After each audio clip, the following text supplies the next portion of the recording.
اب آج کا میرا موضوع ہے شہادت علی رضی اللہ تعالیٰ عنہ۔ اصل میں حضرت علی رضی اللہ تعالیٰ عنہ کی شہادت بھی اسی الفتنۃ الکبریٰ کا تسلسل ہے۔ وہ جو عبداللہ ابن سبا کا پیدا کردہ عظیم ترین فتنہ تھا، اسی کا ایک نتیجہ حضرت علی کی شہادت بھی ہے، لیکن وہ بات ذرا تفصیل سے سمجھنی ہوگی۔ اور اس کے لیے میں ممنون احسان ہوں، حال ہی میں ایک کتاب چھپی ہے، ڈاکٹر سید رضوان علی ندوی، وہ محقق ہیں تاریخ کے، انہوں نے بڑے تاریخی تحقیق کے بعد جو باتیں بیان کی ہیں وہ میں آپ کے سامنے رکھ رہا ہوں۔ عرب میں جنوب مغرب کی کونے میں جہاں یہ یمن بھی آباد ہے، اس کے اوپر نجران ہے، اسی علاقے میں یمامہ کا علاقہ کہلاتا ہے۔ یہاں ایک قبیلہ آباد تھا بنو تمیم۔ یہ جو لوگ تھے بڑے کرخت مزاج، جنگجو، اکھڑ، ضدی، اور جس بات کو ایک دفعہ مان لیں اس پر اڑ جانے والے اور مر مٹنے والے۔ یہی سے فتنہ پہلا اٹھا تھا، سب سے بڑا جو نئے جھوٹے نبی کھڑے ہوئے تھے ان میں سب سے بڑا تو مسلمہ کذاب تھا، یہی تو علاقہ تھا۔ اور اس کے خلاف اس فتنے کی سرکوبی میں کتنے صحابہ، 1200 صحابہ ایک جنگ کے اندر شہید ہوئے، جن میں 500 جو ہے وہ حفاظ تھے رضی اللہ تعالیٰ عنہ۔ تو یہ لوگ جو یہ تھے بڑے زوردار تھے۔ اس قبیلے کے بارے میں حضرت عمر رضی اللہ تعالیٰ عنہ نے ایک بڑی عجیب حکمت عملی اختیار کیا۔ ان کو وہاں سے اکھاڑ کر اور ایران کی سرحدوں پر آباد کر دیا، اب جہاں پر جہاد ہو رہا تھا، تاکہ ان کے اندر جو یہ جنگجوئی ہے یہ اب اس مقصد کے لیے استعمال ہو، اب وہ دارالاسلام کی توسیع کے مقصد کے لیے استعمال ہو، اور وہ ہوئی۔ حضرت عمر نے 2 چھاؤنیاں بنائی تھی رضی اللہ تعالیٰ، کوفہ اور بصرہ، کیونکہ ظاہر بات ہے کہ اب جو اسلام کا دائرہ پھیل رہا تھا اور اسلامی حکومت پھیل رہی تھی، اور زیادہ تر جو ہے مشرق کی طرف پھیل رہی تھی، ایران اور خراسان وغیرہ کی طرف۔ تو اب مدینے سے اس کا کنٹرول اتنا آسان نہیں تھا، فاصلہ تھا، تو چھاؤنیاں بنائیں تاکہ یہ اس سرحد کے اوپر یہ موجودہ مرکز رہے، یہاں فوجیں موجود رہیں، کہیں کوئی بغاوت ہو تو اس کو کچلنے کے لیے وہ قوت فوری طور پر دستیاب ہو سکے۔ یہ لوگ ہیں کہ جو عبداللہ ابن سبا کی فتنے سے سب سے زیادہ متاثر ہوئے۔ ان کی مزاج میں وہ کجی تو تھی نا۔ حضرت عمر بھی ان کا جو ایک مضبوط کنٹرول تھا انہیں دبائے رکھا ہے، اور ان کا رخ جو ہے ایک دوسری طرف موڑ کر اس سے اسلام کو فائدہ پہنچایا۔ لیکن اس کے بعد جب فتنہ جو آیا یہ عبداللہ ابن سبا، تو سب سے بڑھ کر یہی لوگ اس کے ماننے والے، اور انہی میں سے وہ لوگ تھے جنہوں نے جانیں بھی دے دی ہیں، جنہیں حضرت علی نے زندہ جلایا ہے، اس لیے کہ وہ کہتے تھے کہ علی خدا ہے۔ اے علی تم خدا ہو، تم ہمیں آگ میں جلا رہے ہو، یہ تو تم ہمارا امتحان لے رہے ہو۔ وَلَنَبْلُوَنَّكُمْ بِشَيْءٍ مِّنَ الْخَوْفِ وَالْجُوعِ وَنَقْصٍ مِّنَ الْأَمْوَالِ وَالْأَنفُسِ وَالثَّمَرَاتِ۔ اب وہ اس آیت کو اپنے اوپر منطبق کر رہے ہیں۔ تو یہ جو کرخت لوگ تھے، انہوں نے در حقیقت جو ہے عبداللہ ابن سبا کے کردار میں سب سے بڑا رول پلے کیا، اور انہی کے ہاتھوں حضرت عثمان شہید ہوئے رضی اللہ تعالیٰ۔ اور اس کے بعد انہوں نے حضرت علی رضی اللہ تعالیٰ عنہ کو اپنے گھیرے میں لے لیا، کیونکہ انہی کی کثیر تعداد موجود تھی مدینے میں جب حضرت عثمان شہید ہوئے۔ اس کے بعد اب ظاہر بات ہے کہ کوئی نہ کوئی تو خلیفہ ہونا چاہیے تھا۔ حضرت طلحہ سے کہا گیا، انہوں نے معذرت کر لی، حضرت زبیر سے کہا گیا، انہوں نے معذرت کر لی۔ اب ظاہر بات ہے کہ حضرت علی آخر امت کو چھوڑا تو نہیں جا سکتا تھا بغیر امام کے، انہوں نے قبول کر لیا، اگرچہ حضرت حسن روکتے رہے کہ ابا جان یہ ان لوگوں کی بیعت جو ہے آپ قبول نہ کیجیے۔ حضرت حسن تو ان میں سے جو حضرت عثمان کے دروازے پر کھڑے تھے پہرے دار کی حیثیت سے، حسن اور حسین رضی اللہ تعالیٰ عنہ، انہیں تو معلوم تھا فتنہ جو کون لوگ۔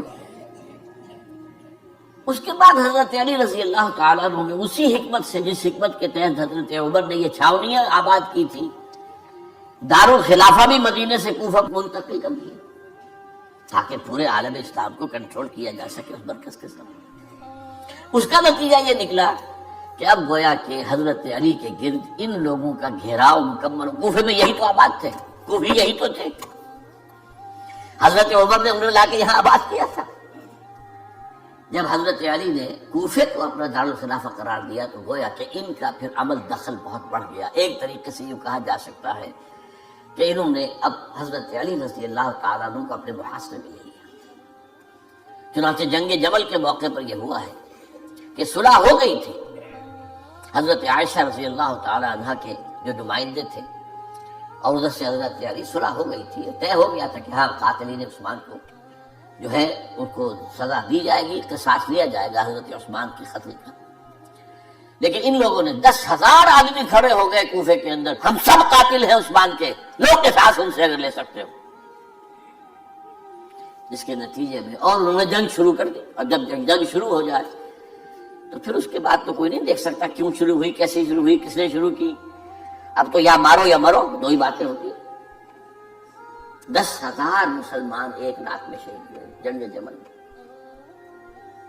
اب اس کے بعد حضرت علی رضی اللہ تعالیٰ عنہ کی خلافت جو ہے حضرت علی معاویہ نے ماننے سے انکار کر دیا۔ جب تک قاتلین عثمان کو سزا نہیں دیتے ہم بیعت نہیں کریں گے۔ یہ نہیں کہ دعویٰ کیا ہو کہ میں خلافت کا حقدار ہوں، یہ نہیں، لیکن یہ کہ آپ کو ان کو سزا دینی چاہیے۔ اب یہ تھا وہ مخمصہ جس میں حضرت علی رضی اللہ تعالیٰ عنہ وہ فرماتے تھے تو میرا ساتھ دو تو میں ان قاتلین عثمان سے سزا جو ہے ان کو سزا دے سکتا۔ ادھر انہیں پتا تھا کہ میں سرنڈر کرتا ہوں تو مجھے علی تک تو پہنچنے کوئی نہیں دے گا، راستے میں ختم کر دیں گے رضی اللہ تعالیٰ عنہ۔ تو یہ پیچ تھا ایک جو ایسا پڑا ہے۔ اب اس میں جب حضرت معاویہ اور حضرت علی کے مابین فیصلہ کن جنگ ہوئی، جنگ صفین جسے کہتے ہیں، جس میں 70,000 مسلمان ایک دوسرے کی تلواروں، تیروں، نیزوں سے قتل ہوئے۔ اس موقع پر حضرت معاویہ کی طرف سے ایک آفر آئی، قرآن مجید کو نیزے پر اٹھا کر لوگوں نے کہا کہ یہ خونریزی بند کر دو، ہم قرآن کا فیصلہ ماننے کو تیار ہیں۔ حضرت علی دیکھ رہے تھے کہ یہ اصل میں میری فتح کو شکست سے بدلنے کا پروگرام ہے، تقریباً فتح میری ہو چکی ہے، لیکن یہ جو طبقہ تھا یہ جو ان کا نہیں بڑی ٹھیک بات کہہ رہے ہیں، وہ مانیے ان کی بات، جنگ بند کی۔ انہوں نے ہی یہی لوگ تھے جنہوں نے مجبور کیا حضرت علی کو کہ وہ تحکیم پر رضامند ہو جائے۔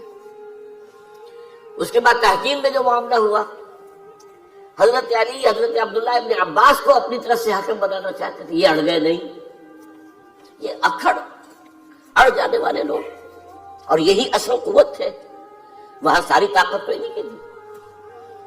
تو انہوں نے ابو موسیٰ اشعری کو اپنی طرف سے مقررہ، وہ بہت نرم خو آدمی تھے، انہیں برابر۔ بہرحال جو بھی بات طے ہوئی، اب تاریخ کی روایتوں میں اختلاف ہو سکتا ہے، کہا یہ جاتا ہے کہ طے تو یہ ہوا تھا حکمین کے مابین، ادھر سے ابو موسیٰ اشعری، ادھر سے عمرو بن العاص رضی اللہ تعالی عنہما، کہ آپ اپنے جو کلائنٹ ہیں حضرت علی، آپ انہیں معزول کر دیجئے، میں معاویہ کو معزول کر دیتا ہوں، پھر جو ہے مسلمان فیصلہ کر لے کسی اور کی عبادت۔ انہوں نے کھڑے ہو کے کہہ دیا میں علی کو معزول کرتا ہوں، اور عمرو بن العاص نے کہا کہ میں معاویہ کو قائم کرتا ہوں۔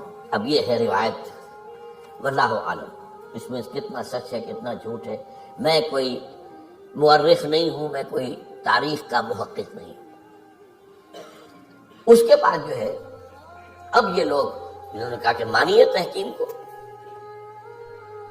اور جب انہوں نے حضرت علی نے اس تحکیم کے فیصلے کو ماننے سے انکار کیا تو باغی ہو گئے،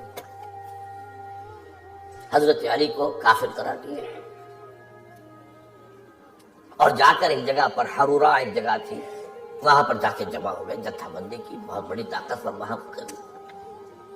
انہوں نے طے کیا کہ علی بھی کافر ہو گیا، معاویہ بھی کافر ہو گیا، عمرو بن العاص بھی کافر ہوئے، سب کافر ہیں۔ حضرت علی کی طرف سے ایک گئے سفیر ان سے بات کرنے کے لیے، تو انہوں نے کہا تم ہی نے تو کہا تھا کہ تحکیم کو تسلیم کرو، کہ ہاں ہم نے گناہ کیا تھا، کفر کیا تھا، ہم توبہ کی ہم نے.